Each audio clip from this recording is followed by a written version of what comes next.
Bonjour, c'est Jean-Michel Maillet.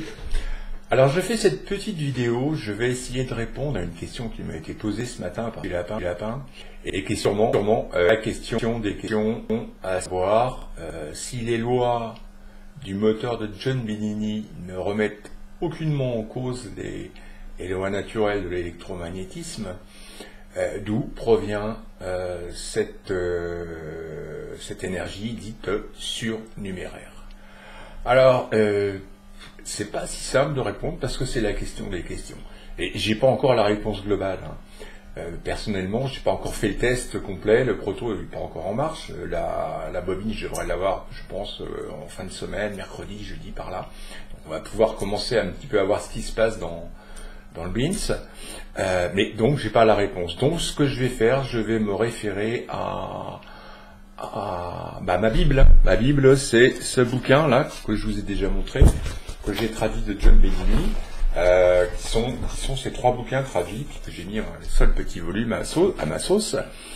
Et ce que je vais faire, je vais reprendre quelques pages de ses explications, justement à ce sujet, d'où provient l'énergie surnuméraire. Bon, je bascule, on va passer à une vue d'écran. Alors, nous y voilà, j'ai basculé en vue d'écran, donc j'ai extrait cette page de ces trois bouquins, dans lesquels il parle de cette notion de surnuméraire, d'où ça vient, et j'aurais pu en extraire plus, mais la vidéo va faire 2 heures, voire plus. Donc on va commencer par là, et puis après, si vous le souhaitez, on ira plus loin. Alors voilà ce que dit John Bellini. Il écrit la machine ne viole aucune loi de la nature, c'est-à-dire qu'en fait, elle est conforme à toutes les lois de l'électromagnétisme, qui sont les lois de Lorentz et de tous ceux qui ont travaillé sur le sujet.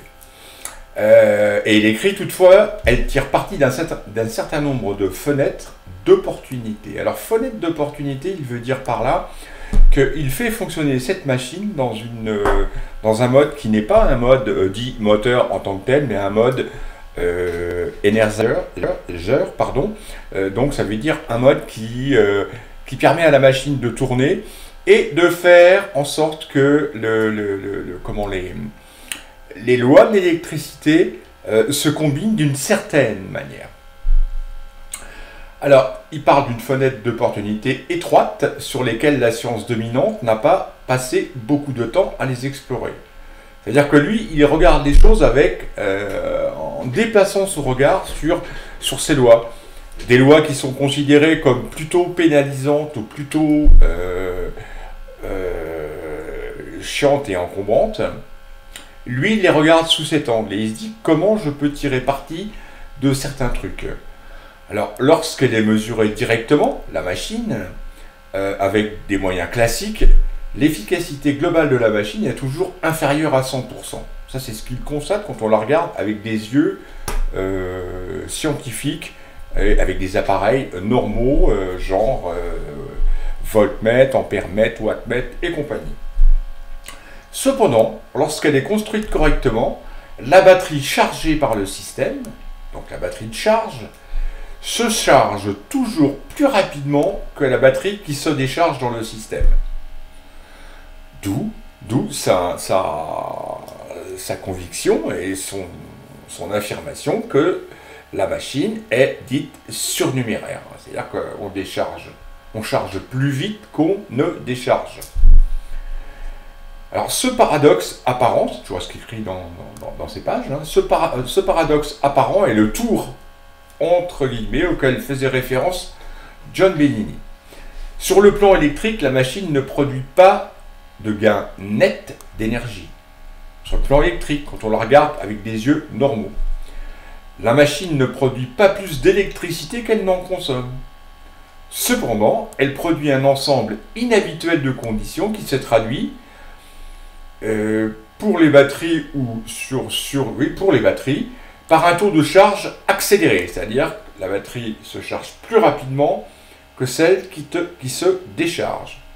Le résultat final est un gain d'énergie qui peut être utilisé à partir des batteries au fil du temps, c'est-à-dire que Une fois que la batterie d'alimentation est déchargée, ben, on switch avec la batterie de charge et ainsi de suite. Donc la machine est censée tourner au fil du temps sans apport d'énergie autre. Donc elle est en autonomie, on va dire. Le circuit fonctionne... Alors oui, on va reprendre un petit peu le fonctionnement du circuit. Le circuit fonctionne ainsi. Une quantité d'électricité est prélevée à la batterie, lui il appelle B1, moi c'est ce que j'appelle BA, batterie d'alimentation, et est utilisée pour produire un champ magnétique dans la bobine principale, que lui il appelle MC, et moi que j'appelle BC, batterie de charge. Cette quantité d'énergie qui est prélevée, c'est le moment où le transistor s'inverse, alimente la bobine d'alimentation, la bobine de puissance, et au moment où elle permet un champ répulsif entre l'aimant et le noyau de fer doux.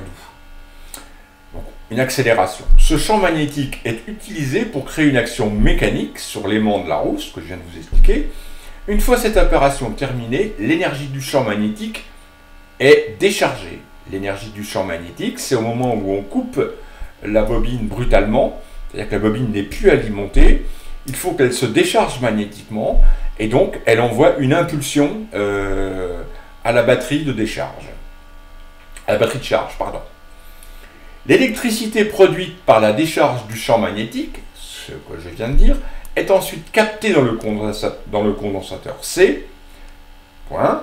Au fur et à mesure que les décharges multiples de la bobine principale s'accumulent, c'est-à-dire on charge le condensateur par décharge, décharge, décharge, décharge, la tension dans le condensateur C augmente, on va monter jusqu'à, moi je projette de la faire monter jusqu'à 40 volts, augmente fortement, et suffisamment pour que l'excédent d'électricité puisse être transféré à la batterie B2, donc la batterie dite de charge.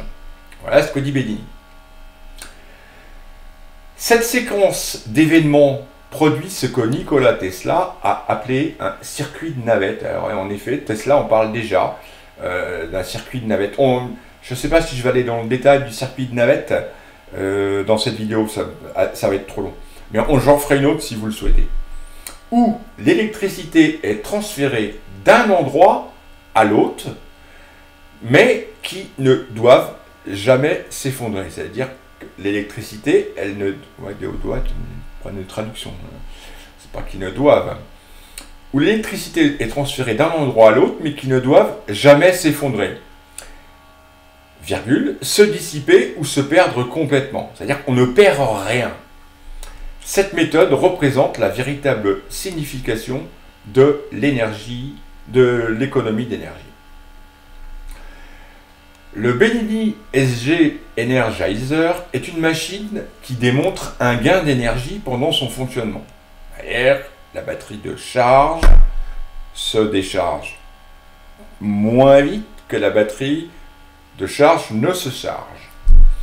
Ce gain d'énergie est censé être impossible selon la loi de la thermodynamique. Alors, si on revient sur les lois classiques, la thermodynamique, c'est impossible. Et l'idée de conversion de l'énergie. La première, alors voilà toujours ce que dit Bedini, la première loi de la thermodynamique est généralement exprimée avec l'idée que l'énergie peut être convertie d'une forme à une autre, mais elle ne peut pas être créée ou induite. Donc, la thermodynamique dit qu'on peut transférer de la chaleur, du mouvement et ainsi de suite. On peut convertir cette énergie d'une forme vers une autre, mais elle ne peut pas être créée ou détruite. Voilà, c'est ce que dit la thermodynamique. Cette idée a été initialement dérivée d'un document intitulé On the Conversion of Force, publié en 1847 par Hermann von Helmholtz. C'est un changement significatif par rapport à ce qu'il a vraiment dit. Sa déclaration originale était « La nature, dans son ensemble, possède une réserve d'énergie qui ne peut en aucun cas être additionnée ou soustraite. » Alors, ça c'est John Bedini qui parle, à laquelle j'ajouterai simplement par nous. Donc en fait, ce que Helmholtz a dit, disait vraiment, c'est que la nature dans son ensemble possède une réserve d'énergie, tout confondu, hein, si on prend la Terre, il y a une réserve d'énergie globale entre le charbon, le pétrole et ainsi de suite, qui ne peut en aucun cas être additionnée ou soustraite. C'est-à-dire qu'elle se transforme, on brûle du pétrole, ça se transforme en chaleur, et ainsi de suite, ou en énergie motrice, hein, pour des moteurs. Mais lui dit qu'en aucun cas, elle ne peut être additionnée ou soustraite. Ensuite, John Bellini, mais j'irai plus loin. Je dirais aussi que la nature dans son ensemble possède toute la réserve d'énergie par laquelle n'importe laquelle de nos machines peut être activée, quelle que soit sa capacité à convertir cette énergie en forme utile. Bon, très bien. Alors là, je passe parce que c'est une phrase un petit peu tendancieuse. Alors, bah, je vous l'allais dire, hein. Nous n'avons jamais dit que le John Bellini énergiseur crée de l'énergie. Nous avons dit cependant qu'il opère dans une relation ouverte avec l'environnement immédiat, donc c'est-à-dire un fonctionnement particulier. Cela permet à la machine de capter l'énergie de l'environnement, c'est-à-dire et à la fois sa rotation, à la fois les effets des aimants avec les noyaux de ferrite, à la fois la pulsion qui est donnée quand on coupe brutalement la bobine d'alimentation, à un rythme qui compense largement toute énergie qui peut être dissipée dans l'environnement en même temps. Donc voilà, lui il dit, mon truc fonctionne d'une certaine manière et qui fait en sorte que je récupère tout ce qui se passe dans la machine. Ensuite, il dit, la conservation de l'énergie stipule que l'énergie ne peut être créée ou détruite. Ok ? Thermodynamique. Cela n'exclut toutefois pas l'idée que même indestructible, l'énergie peut être recyclée ou réutilisée. Il dit bien, voilà, si on tient compte de tout, on ne peut pas le détruire, elle se transforme, mais on doit pouvoir être capable de la recycler et la réutiliser, ou la réutiliser. L'interprétation générale suppose que cela ne peut être fait.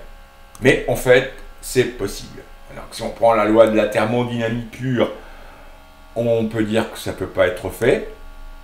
Mais en fait, c'est possible. Lui, il a constaté sur ses machines que c'était possible.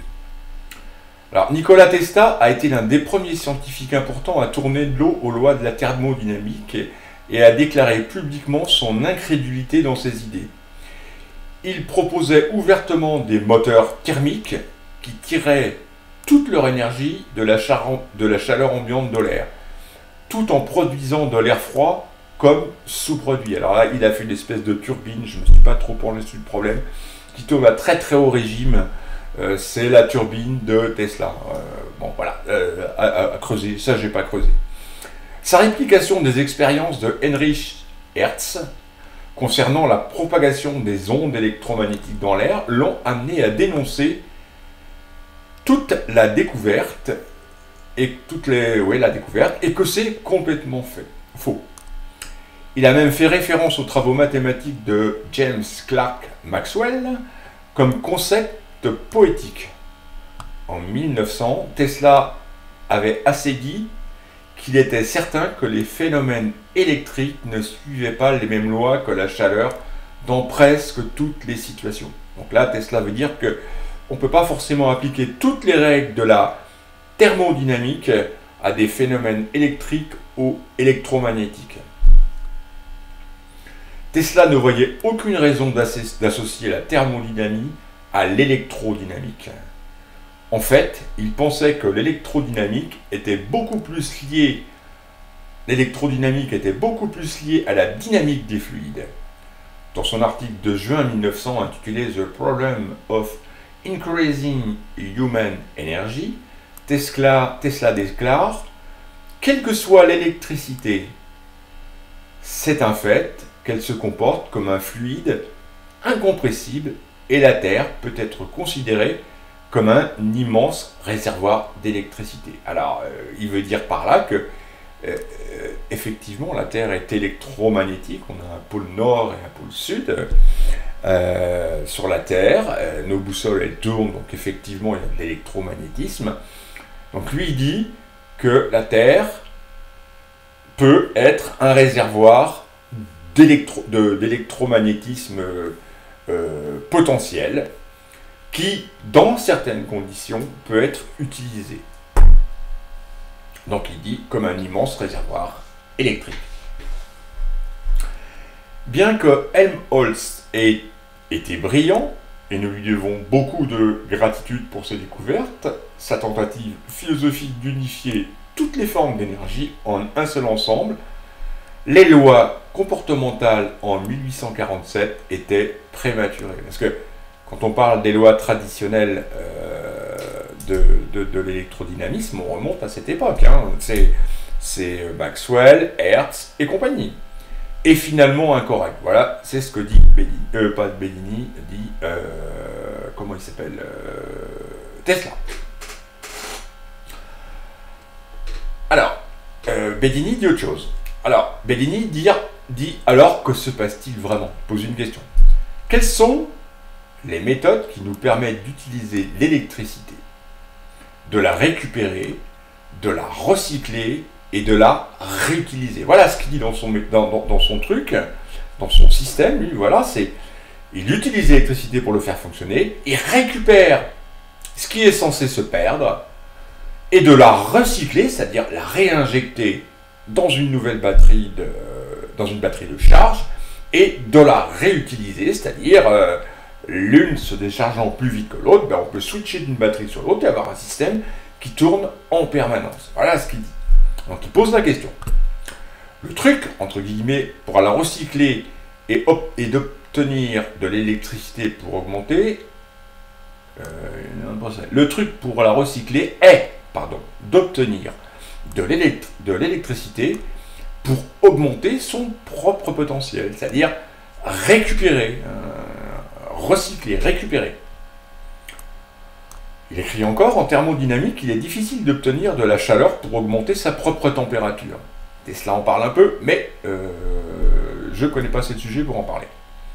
Mais en dynamique des fluides, il est assez facile d'obtenir un débit d'eau à faible potentiel qui peut se retrouver et se pomper à un niveau supérieur en profitant de son inertie. La méthode la plus connue pour ce faire est l'utilisation d'un dispositif appelé pompe à vérin hydraulique. Alors on va regarder un tout petit peu. En fait, Bellini dit que son système fonctionne comme une pompe à vérin hydraulique. Les illustrations suivantes mettent en évidence un certain nombre de similitudes entre la pompe à vérin hydraulique et l'oscillateur de Bellini. Alors, voilà le schéma de la pompe à vérin hydraulique. Alors, on a un input, une entrée d'eau qui rentre par gravité et qui descend dans une canalisation. On a un clapet. Et on a une valve là qui se ferme quand elle doit se fermer avec une petite réserve.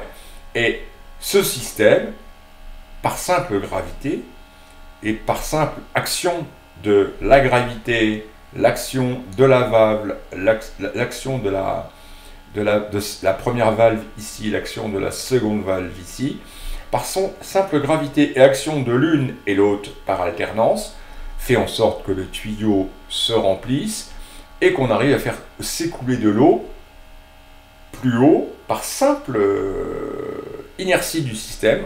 On peut faire monter de l'eau sans avoir une pompe. Bon, c'est intéressant comme image. Enfin, moi, je trouve ça intéressant. Alors, comment ça fonctionne? En fait, Bellini explique, la pompe à vérin hydraulique est un dispositif simple qui permet d'utiliser l'inertie d'un vérin hydraulique et utilise le débit d'eau pour pomper une partie de cette eau à un niveau supérieur. Par la gravité, on voit bien que c'est impossible. Voici comment elle fonctionne. L'eau s'écoule de l'entrée vers la sortie basse, de l'entrée input vers la sortie basse, ici output. Basse à travers le réseau principal, vers la vanne principale. Cet écoulement crée un élan, une vitesse de l'eau, de la masse de l'eau. Un élan, donc l'eau accélère. Alors, quand la vanne principale est soudainement fermée, l'eau, donc là, on visualise bien, l'eau a une vitesse. La vanne output est ouverte. L'eau a une vitesse. On ferme brutalement la vanne. Fermer brutalement la vanne, souvenez-vous, c'est on arrête brutalement la bobine. L'eau n'a nulle part d'autre endroit où aller qu'au-delà de la vanne principale. Alors, elle a de la vitesse, elle a de l'énergie, bon, il faut qu'elle aille quelque part. Elle soulève le clapet en petit-retour, okay, le petit clapet qu'elle a, elle remonte dans le tuyau de montée et sort en haut avec un débit. Il lui dit élevé. Dès qu'il n'y a plus de débit, le clapet, par son poids, se referme, et par le poids de l'eau également, hein, se referme, et ainsi de suite. Lorsque la pression et l'élan du débit d'eau sont épuisés, juste ce que je viens de dire, le clapet anti-retour se ferme, la vanne principale s'ouvre et le cycle recommence. Alors, on imagine bien l'espèce d'analogie avec le système Bedini. Hein, accélération d'un aimant, enfin d'une bobine, accélération du rotor attiré par le noyau de fer doux. Ça correspond à l'input de l'eau, c'est-à-dire la gravité de l'eau dans une canalisation en pente. Elle s'accélère. Brutalement, on ferme la valve à output. On ferme le transistor qui était en route pour créer l'accélération. L'accélération, en gros, la gravitation. C'est la même chose. On ferme brutalement. Il y a un afflux d'énergie par le magnétisme. Il faut que la bobine se décharge. Exactement comme là, il y a un afflux d'énergie dans la vitesse de l'eau. Il faut qu'elle se décharge. Elle monte dans le tuyau. Elle va dans le condensateur et dans la batterie ensuite. Elle se referme. Le système de Bedini s'arrête. On voit bien qu'on est sur la même rythmique. Donc on peut faire une analogie. C'est-à-dire que là, dans le système d'un vérin hydraulique à pompe à vérin, un système appelé à pompe à vérin hydraulique, on arrive à faire monter de l'eau sans aucune énergie supplémentaire, simplement en utilisant la gravité de l'eau et une rythmique d'ouverture-fermeture sur un clapet. Moi, je vois bien l'analogie entre les choses. Alors, donc, on a dit que la vanne principale s'ouvre et le cycle recommence. Là, on est sur des lois qui sont hors gravité. Hein. Bon, voilà, c'est intéressant, quoi. Bon, voilà, là, j'ai repris un schéma de Bedini. On voit les bobines. Là, vous le connaissez. Je ne vais pas m'attarder. Alors, qu'est-ce que Bedini dit? L'oscillateur Bedini SG est remarquablement similaire. Ce qui est vrai, je le sens, on le ressent bien.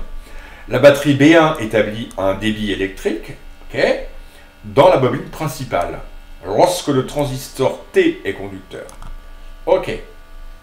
On crée une répulsion entre l'aimant et la bobine de fer doux.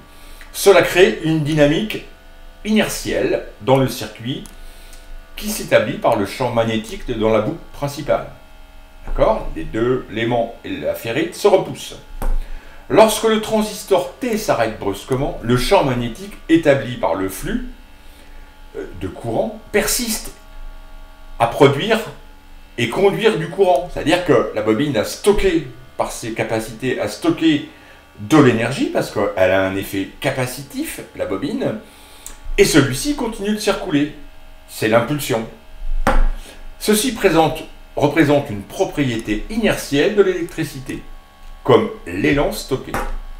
Puisque le courant continue à circuler, mais ne peut pas circuler dans la boucle avec la batterie B1, de batterie de charge, elle est forcée de sortir par la diode D2 et élèvera son potentiel à la valeur qu'il faut pour épuiser complètement l'élan. C'est-à-dire que cette phrase-là veut dire l'électricité va s'écouler dans le condensateur jusqu'à ce qu'elle soit, il n'y ait plus d'électricité, il n'y ait plus de courant. Ainsi, le débit d'eau alimenté par gravité de l'entrée vers la sortie basse de la pompe à piston, comme je vous le disais tout à l'heure, est comme l'entrée vers l'oscillateur, on appelle ça l'oscillateur, de la batterie B1. Les propriétés inertielles de l'écoulement d'eau sont semblables à celles du champ magnétique de la bobine principale. La vanne principale de la pompe à piston est comme le transistor T de l'oscillateur du SG Bedini. C'est ce que je vous disais. Le clapet anti-retour dans la pompe à piston est comme la diode D2 dans l'oscillateur. Le height out de la pompe à piston est comme la batterie B2, le height out, c'est-à-dire la partie haute de la pompe où l'eau remonte indépendamment de la gravité, est comme la batterie B2 chargée à des niveaux supérieurs à ceux de la batterie B1 dans le circuit SG. Oui, parce que B1, la batterie de charge, alimente à une valeur de 12 volts, là, mais quand on coupe, on a une impulsion qui peut monter à 100 volts parce qu'il faut la protéger par une lampe néon pour ne pas détruire le transistor. Donc on a une impulsion à haute énergie, une valeur de tension importante, qui atteint 100 volts, qui peut atteindre 100 volts, et donc bien supérieure aux 12 volts qui ont été donnés par la batterie de charge. Ceci illustre comment une pompe à vérin hydraulique est une analogie presque parfaite pour le circuit Bedini SG. Intuitivement, tout ça, moi, j'adhère. Tesla avait raison. Le comportement de l'électricité suit de près le module de la dynamique des fluides et non de la thermodynamique. On en revient à ce que disait Tesla. Alors, pour lui, l'électricité se comporte plus comme un fluide, donc un fluide de l'eau ou de l'huile ou autre, et non de la thermodynamique pure. De plus, la méthode pour amener l'électricité à élever son propre potentiel, la coupure de la bobine brutale, en sollicitant ses propriétés inertielles, est connue depuis plus de 100 ans. C'est-à-dire que la coupure brutale d'une bobine qui donne une impulsion à forte amplitude, c'est connu depuis plus de 100 ans. J'avais dû vous dire que dans une vidéo précédente, que ce point était une chose que Bedini utilisait, mais que dans l'utilisation traditionnelle d'un moteur, c'était plutôt considéré comme un inconvénient, parce qu'il fallait protéger tous les circuits électriques de cette impulsion qui, pour beaucoup, sert à rien. Pour Bedini, elle sert à beaucoup. Si vous remettez en question ces idées, ou si quelqu'un d'autre vous interroge à ce sujet, c'est-à-dire se pose plein de questions, ne soyez pas intimidé, dit John Bedini. Le Bedini SG Energizer ne suit pas les modèles thermodynamiques traditionnels et son comportement n'est pas limité par les interprétations modernes de ces règles.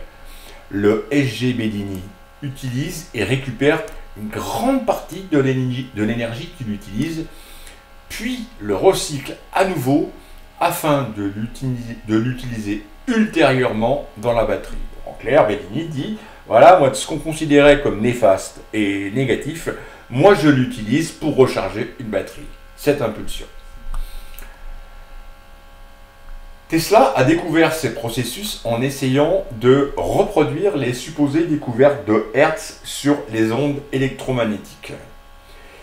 Il a d'abord fait état de ces découvertes dans une conférence intitulée On Light and Other High Frequency Phenomena en février 1893, il y a plus de 120 ans.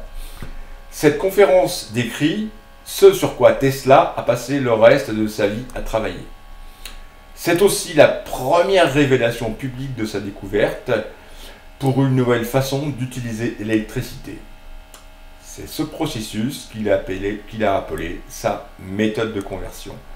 Alors, je ne sais pas si je vais parler maintenant, je suis à combien de temps, je ne sais pas, là, je vais être au moins à 20 minutes, une demi-heure, ça fait beaucoup. Alors, j'ai repris quelques trucs de la méthode de conversion de Tesla. Alors, en trois mots, il a déposé des brevets, il a découvert que l'électricité statique était beaucoup plus puissante que la force électromagnétique.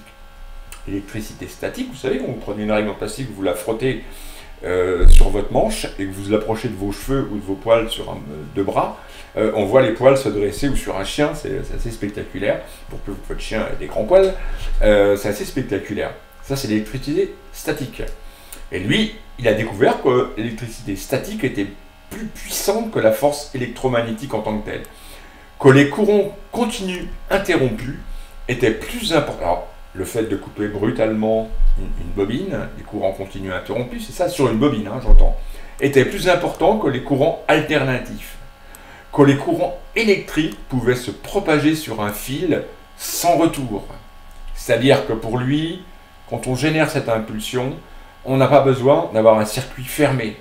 Cette impulsion est telle, ce qu'il appelle l'énergie rayonnante, cette impulsion est telle qu'elle pourrait, alors on va essayer de le vérifier tout ça, hein, cette impulsion pourrait, sur le proto bien entendu, qu'elle pourrait se propager sur un seul fil sans retour, c'est-à-dire sans retour du moins vers le moins, quoi, hein, on n'est pas bouclé. Et que les charges pouvaient être utilisées à l'extérieur d'une ligne de transmission qui reflétait peu, oui, ou pas les effets de consommation d'énergie vers le générateur. Voilà, bon. Bon, je m'étends pas plus sur le Tesla. Si vous voulez, parce qu'il en parle pas mal après, hein, il reprend ses brevets, bon, voilà, sur la méthode de conversion, il va beaucoup plus loin, mais je vais m'embarquer pour encore une demi-heure. Donc pour l'instant, je m'arrête là. Posez-moi des questions. Moi, je trouve intéressant, personnellement, cette similitude entre la pompe à vérin hydraulique et le système Tesla. C'est effectivement une analogie qui, personnellement, moi, me parle, où on peut voir qu'une... Alors, je vous parlerai peut-être aussi dans une autre vidéo, parce que j'en aurai pour des heures, hein. Qu'est-ce qu'utilisent les truites dans les torrents pour remonter sans effort les torrents. Les torrents qui descendent très vite. Elles remontent sans effort. Elles se servent de vortex dans l'eau. Je vous l'expliquerai, ça c'est un Allemand qui a bossé là-dessus, dont j'ai plus le nom, où on se rapproche largement de cette théorie comme de la pompe à vérin hydraulique. Voilà, je m'arrête là. J'espère que j'ai été clair, je suis pas sûr. Si j'ai pas été clair, dites-le moi, posez-moi des questions, demandez-moi les points à éclaircir, parce que on croit être clair, et puis parce qu'on est un peu baigné dans le truc, et puis pas forcément pour ceux qui l'écoutent comme ça. Si vous souhaitez avoir le PDF, dites-le moi, je vous le passerai, le petit PDF là que j'ai rapidement fait en extrayant des pages des 3 bouquins de Bedini. Voilà, à très bientôt, ciao.